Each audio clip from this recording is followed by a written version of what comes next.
कहते हैं ना, अधजल गगरी छलकत जाए, कुछ वैसा ही हो रहा है इस वक्त नेपाल के साथ। नेपाल में फिर से कुर्सी हिली, जानेंगे किस पार्टी ने साथ छोड़ दिया है और नेपाल में ये सब कुछ हो क्यों रहा है। जहां एक तरफ ये सब कुछ हो रहा है तो वहीं दूसरी तरफ भारत के रहस्यमयी जहाज को आखिर क्या पकड़ लिया है यूरोप ने। जानेंगे जियोपॉलिटिक्स में क्या कुछ चल रहा है। आइए जानते हैं इन खबरों को विस्तार से। ये जो हमारा पड़ोसी है ना नेपाल, कहते हैं 2 नावों में पैर रखोगे तो नीचे ही जाओगे। ऐसा ही इस नेपाल के साथ हो रहा है। नेपाल जब तक भारत के प्रति समर्पित था तब तक नेपाल में शांति खुशहाली थी, लेकिन जैसे ही कम्युनिस्ट शासन आने लगा और धीरे धीरे नेपाल 2 नावों की सवारी करने लगा, चाइना की तरफ भी जाने लगा, भारत की तरफ भी आने लगा। फिर एक ऐसा मौका आया जब चाइना की तरफ ज्यादा झुकाव होने लगा, फिर कभी मौका आता है भारत की तरफ झुकाव होने लगता है। ऐसे में इस नेपाल के अंदर स्थितियां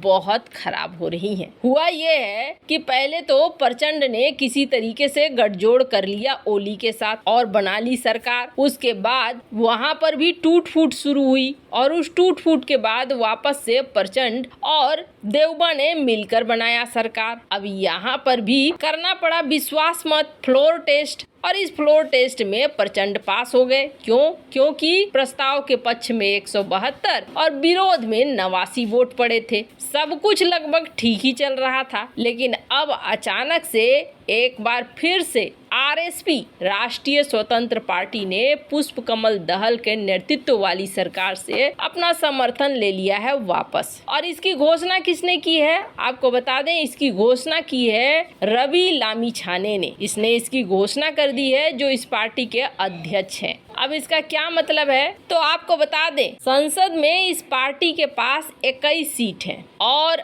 अब 21 सीट वाली इस पार्टी ने अपना समर्थन वापस ले लिया है तो 30 दिन के भीतर नेपाल को फ्लोर टेस्ट करना पड़ेगा और देखना होगा कि क्या प्रचंड के पास अभी भी बहुमत है या फिर प्रचंड का बहुमत खत्म हो चुका है। खैर, यहाँ पर तब तक स्थिरता नहीं आएगी जब तक एक सरकार नहीं हो जाती है और ये चीज तो नेपाली जनता भी समझ रही होगी। खैर, आने वाले समय में पता चलेगा कि अब नेपाल में आगे क्या होगा। अभी तो यहाँ पर अमेरिका, चीन और भारत 3 देशों की नजर पड़ी हुई है। अमेरिका और चीन इसमें बहुत ज्यादा घुसे हुए भी नजर आ रहे हैं और यहाँ तक कि कहा जा रहा है कि नेपाल की आंतरिक राजनीति में भी चीन और अमेरिका की घुसपैठ है। जहाँ एक तरफ ये सब कुछ हो रहा है तो वहीं दूसरी तरफ क्या है वो रहस्यमयी जहाज, जिस रहस्यमयी जहाज को यूरोप ने पकड़ा है। आपको याद होगा G7 देश और यूरोपीय देशों ने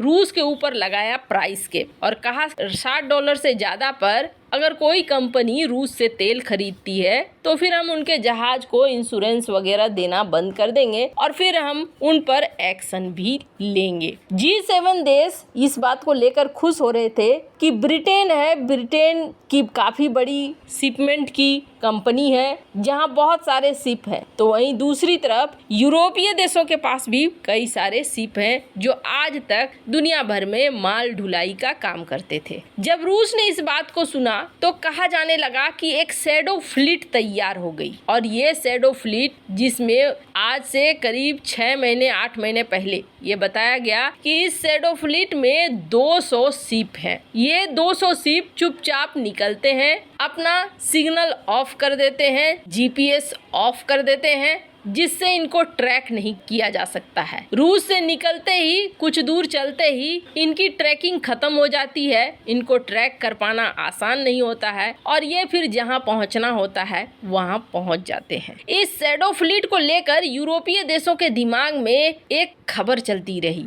और ये सोचते रहे कि चलो एक चीज समझ में नहीं आ रहा है, भारत इतना ज्यादा तेल खरीद रहा है, भारत ने खुद जो आंकड़े बता रहे हैं वो आंकड़े यूरोप को चौंकाने वाले हैं कि यूरोप को जो भारत ने बेचा है वो करीब 3 मिलियन बैरल बेचा है। तो अकेले यूरोप को इतना बड़ा सप्लाई करने वाला भारत आखिर किससे लेता है। आपको बता दें, एक रिपोर्ट आई थी लॉन्ड्रोमेट और लॉन्ड्रोमेट एक नाम दिया गया 5 देशों को। ये 5 देश लॉन्ड्रोमेट बन गए हैं। क्या है ये? तो ये दरअसल कहा जा रहा है भारत, चाइना, तुर्की, यूएई और सिंगापुर, ये देश खरीद रहे हैं बड़ी मात्रा में तेल रूस से और फिर इसे रिफाइन कर रहे हैं। रिफाइन करके वापस से यूरोपीय देशों को, पश्चिमी देशों को बेच रहे हैं और ठीक ठाक मुनाफा कमा रहे हैं। भारत को कहा जा रहा है कि भारत ये लॉन्ड्रोमेट नेशंस को, ये इन देशों को लीड कर रहा है, यानी भारत टॉप पे है। क्यों टॉप पे है? क्योंकि भारत ने यूरोपीय देशों को सप्लाई किया है 3.7 मिलियन टन,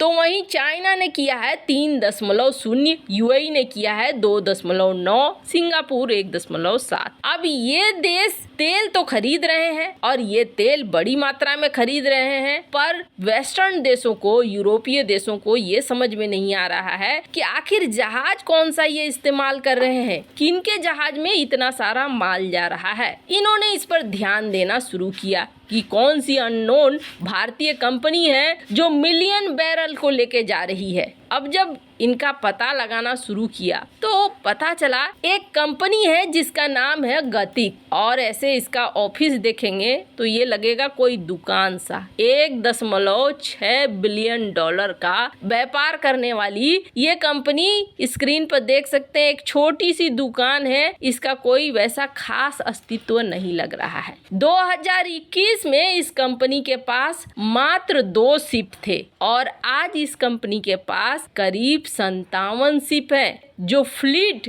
बड़े टैंकर्स की फ्लीट रखने वाली कंपनी है, उसमें गतिक शिप मैनेजमेंट का भी नाम आ रहा है। तो अब तक गतिक शिप मैनेजमेंट के द्वारा तेल को सप्लाई किया जा रहा है, ऐसा कहा जा रहा है। और अब जो आंकड़े हैं वो बता रहे हैं कि रूसी कंपनी द्वारा 49% तेल ये गतिक के द्वारा एक जगह से दूसरी जगह गए, बाकी 29% किसी और के और 22% में कुछ अन्य चीजें रही। मतलब पश्चिमी देशों का, यूरोपीय देशों का ये कहना है कि ये गतिक जो कंपनी है, इस कंपनी का कहीं न कहीं रूसी कंपनी रोजनेफ्ट से कुछ ताल्लुक है, कुछ यहाँ घपला है और इसी के बल पर इसे तैयार किया गया। इतनी जल्दी इसके पास शिप आए, ऑयल टैंकर आए। हालांकि ये ऑयल टैंकर पुराने हैं, ऐसा कहा जा रहा है कि ये कभी इस्तेमाल हुए हैं, लेकिन जल्दी जल्दी इसे इसमें शामिल किया गया ताकि ज्यादा से ज्यादा तेल लाया जा सके और दुनिया भर में इसे दिया जा सके,